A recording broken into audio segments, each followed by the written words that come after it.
un consenso ciudadano a cuidar la ciudad, a manifestarse con respeto, no es más que eso.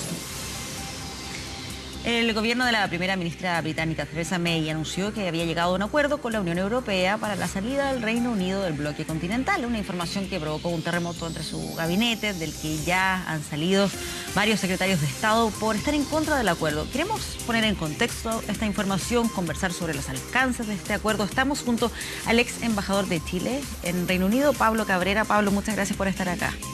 Bueno, estoy encantado.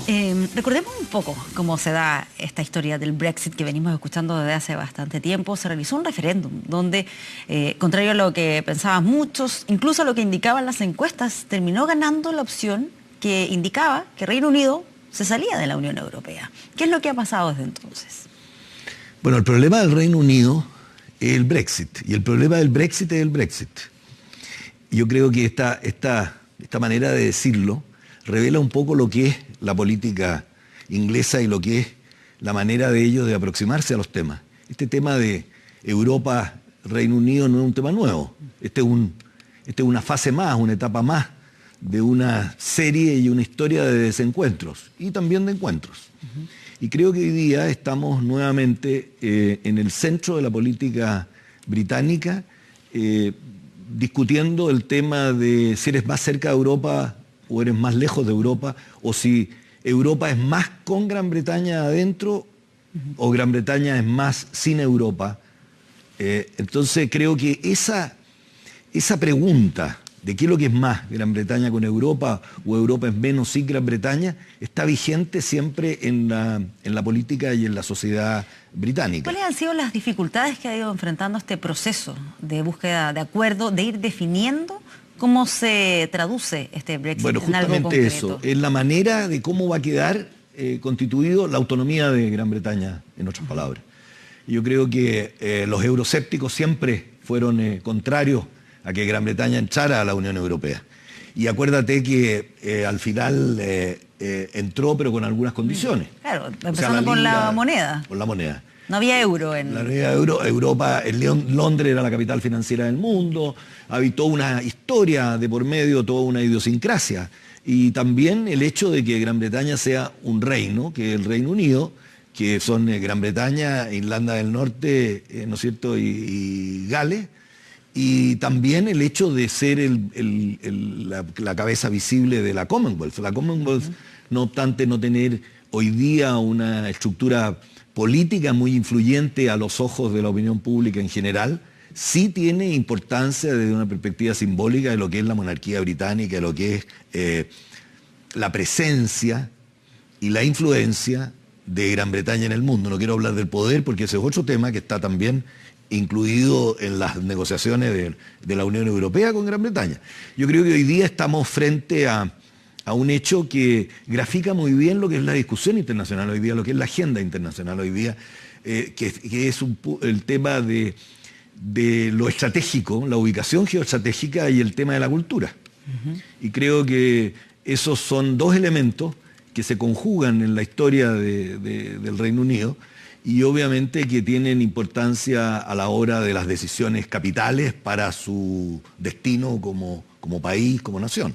¿Qué es lo que finalmente consigue como acuerdo Theresa May? O lo que plantea todavía, yo sé que le faltan otras etapas, todavía esto no está resuelto, pero en lo que está ella proponiendo en este momento y que ha provocado la salida de una serie de secretarios de Estado, lo digo pensando en cuál era también la expectativa que tenían aquellos respecto a lo que se iba a conseguir. Claro, cuando gana la opción salir, el Brexit, obviamente que ganan los duros. La prensa especula mucho sobre las posiciones flexibles, los blandos, los duros, pero ganan los duros. O sea, los que querían un Brexit duro. Y Gran Bretaña, a expresiones de la propia Theresa May, negoció un divorcio con la Unión Europea. O sea, se mantuvieron obligaciones entre la Unión Europea y Gran Bretaña por un gran periodo de tiempo y con opciones incluso de prorrogarse el periodo de transición y también la influencia en la toma de decisiones en cuanto a la prórroga o la no prórroga de la salida de Gran Bretaña y las condiciones para salir. O sea, en el fondo, la Unión Europea en este acuerdo que le presenta ella al gabinete una noche del miércoles como un éxito y el jueves se ve que no es un éxito, muy británico también el tema, obviamente que hace que... ¿cuál es el quiebre, si pudiéramos entre comillas decir, ¿sí? Porque hoy día hacer un quiebre con la Unión Europea sería impensable, pero ¿cuál es en comillas, el quiebre que hay entre Gran Bretaña con la Unión Europea, considerando la autonomía con que daría Gran Bretaña para ser el país soberano y el país que quiere, obviamente, jugar su rol? ¿Cómo lograr ese equilibrio sin que también le signifique una catástrofe financiera a Reino Unido? Exactamente, y yo creo que por ahí va también. Están los temas de los expatriados, están los temas de Irlanda del Norte. Acuérdate que el Reino Unido con Irlanda del Norte, pero que tiene un acuerdo con la República de Irlanda. O sea, en lo que se refiere a las fronteras entre Irlanda del Sur, llamaríamos la República de Irlanda, y Irlanda del Norte. Que eso también tiene una connotación político interna importante. Está el tema de las otras partes, Escocia, Gales, Gales en menor medida, pero claro, Escocia también, que es lo que puede pasar con Escocia. Pero Irlanda del Norte es la que ha mostrado mayores reparos con lo que ahora último se ha estado planteando como acuerdo. Y la otra cosa es, ¿en qué condiciones económicas, financieras sale? ¿Cuánto capital ha invertido y cuánto capital recupera? ¿Y cuánto sigue pagando en el tiempo de transición, ¿no es cierto? Porque va a seguir pagando en el tiempo de transición. No sí a los organismos financieros específicos, pero sí en los 2 años de transición va a tener que seguir pagando, en lo que, contribuyendo, digamos, a lo que es el esquema de Unión Europea, que todavía va a tener participación en Gran Bretaña. Y uno de los temas centrales con Irlanda y que se relaciona también es el tema de la unión aduanera.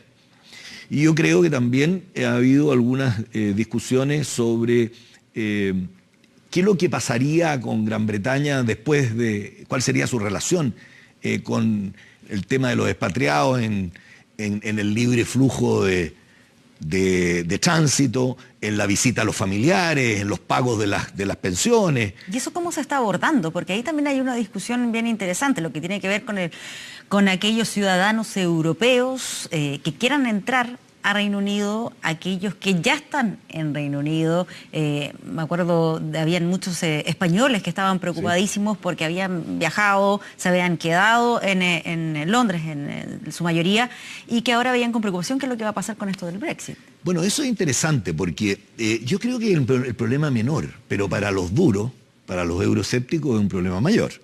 Pero yo, desde una perspectiva de un análisis mirado de cuál es la situación, yo diría que ese es el problema menor, conforme hoy día la Unión Europea creó un sistema fluido de intercambio y donde hoy día el sentido de la pertenencia, el sentido de la territorialidad, obviamente que no tiene la misma connotación que hace 20 o 30 años o 15 años o incluso 5 años. La votación el resultado del Brexit, la votación del Brexit mostró ese tema con mucha nitidez en lo que se refiere a los círculos o a los núcleos etarios de cómo votaron sí o cómo votaron no. Ya, es que es interesante eso, porque yo lo pregunto en el sentido de que algunos plantean que uno de los elementos que influyó mucho en que terminara ganando la opción por el Brexit era precisamente por la opinión que tenían aquellos que no estaban de acuerdo con estas fronteras abiertas con el resto de los países de la Unión Europea. Claro, y eso diría yo, si usted desmenuza un poco la votación del Brexit, la primera votación, porque a lo mejor vamos a tener una segunda votación, ese es el otro tema, ¿no? Entonces, la primera votación del Brexit, si lo desmenuza en grupos etarios, se ve justamente cómo los jóvenes votaron por quedarse en la Unión Europea. Y son las generaciones de arriba de 45 años, donde mayoritariamente, incluso más, donde mayoritariamente votan por separarse de la Unión Europea. ¿Por qué? Porque hoy día este flujo de personas, de relacionamiento en lo que se llama el mundo digital, obviamente que ha cambiado los conceptos, más bien no ha cambiado los conceptos, sino que hay una tendencia como a perder rigidez estas definiciones de territorialidad, de pertenencia, incluso las porosidades de la soberanía y otros temas, ¿no? Que en Europa están muy asentados ya con el hecho de la unión aduanera, con el hecho de haber bajado las barreras entre las fronteras, por los pasaportes, etc. Si bien es cierto, Gran Bretaña siempre mantuvo alguna particularidad en esto y también algunas aprensiones en grupos importantes por este mismo hecho de ser un reino compuesto por Escocia, Irlanda del Norte, Gales y Inglaterra, obviamente que es un tema presente, pero yo diría de menos trascendencia que otros. El de mayor trascendencia yo creo que tiene que ver con Irlanda del Norte. Irlanda del Norte es un tema que ataca el plexo solar, el corazón de lo que ha sido la política y la integración del Reino Unido, ¿no? Acuérdate lo que fue aquellos años, en los años 70, cuando el problema de los católicos y protestantes, que tiene una connotación también de un punto de vista de la religión, del apego a ese tipo de cosas y a sus propias culturas, obviamente que es un tema muy sentido para los británicos. Y también acordarse que el Brexit, en una campaña importante, nació, a pesar que después hubo un cambio, en Escocia. Entonces, ¿dónde va a terminar?, me preguntaba. Va a terminar, obviamente, siempre, donde siempre debió terminar, que era en una votación parlamentaria. Y una votación parlamentaria, aquí viene el tema de la connotación de político partidista interna, que es la posición de los laboristas. Los laboristas, obviamente, que como en cualquier contingencia política hay un grado de oportunismo también. Los laboristas estuvieron muy, muy encerrados en la votación del Brexit y no se jugaron mucho por una u otra posición. Estaban en una posición también electoral bastante disminuida antes de esa votación del Brexit. Acuérdate que cambiaron las correlaciones de fuerzas cuando Theresa May quiere de nuevo que le voten, porque ella llega a la salida de Cameron, ¿no? Entonces, obviamente que los laboristas ahora han prometido sí o sí también, vamos a ver cómo es la evolución, de que si ellos llegan al gobierno, o sea, si hay un llamado a elecciones, cae Theresa May, hay un llamado a elecciones y llegaran los laboristas al gobierno, han dicho que llamarían a otro referéndum. A eso quiero ir, precisamente, porque ha aparecido en el último tiempo esa idea de que se haga un nuevo referéndum, que se someta nuevamente a la opinión de los británicos esta salida de la Unión Europea. ¿Ha ido cambiando la opinión de los británicos? Puede que se haya ido atenuando a lo mejor esta idea de salir. Lo digo especialmente con lo que uno revisaba en las noticias, los distintos análisis que se hacían, las proyecciones respecto al Brexit, en algunos casos bien catastróficas respecto a lo que podía significar esa salida. Por cierto que sí. Mira, yo el lunes pasado, en la Universidad Católica, yo soy asesor, soy investigador en el Centro de Estudios Internacionales de la Universidad Católica, y donde participo en algunas cosas.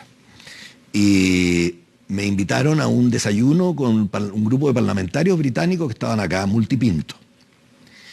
Y en mi calidad de eso, y además de ex embajador en Gran Bretaña. Incluso venían algunos parlamentarios que yo, desde aquella época, de mi primera época, cuando yo no era embajador en Londres, incluso, pues yo servía antes también, no como embajador.